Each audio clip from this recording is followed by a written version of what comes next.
অন্ধকার কি খুব বড়? না, অন্ধকার দূর করতে বিশাল কোনো মশালের প্রয়োজন হয় না। একটি ছোট্ট প্রদীপই যথেষ্ট। আমাদের চারপাশেই এমন অনেক মানুষ আছেন যারা প্রতিদিন জীবনযুদ্ধের সাথে লড়ছেন, যাদের চোখের জল আড়ালেই থেকে যায়। আমরা আসছি সেই সব নিভে যাওয়া প্রদীপের গল্প নিয়ে, যারা লড়ছে প্রতিদিন নীরবে নীরবে। অনির্বাণ গল্প শুধু একটি পেজ নয়, এটি মানুষের পাশে দাঁড়ানোর একটি অঙ্গীকার।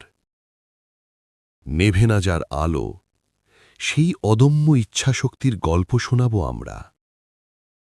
আমরা চাই প্রতিটি মানুষের মুখে হাসি ফুটুক, প্রতিটি দীর্ঘশ্বাস যেন আশার আলোয় পরিণত হয়।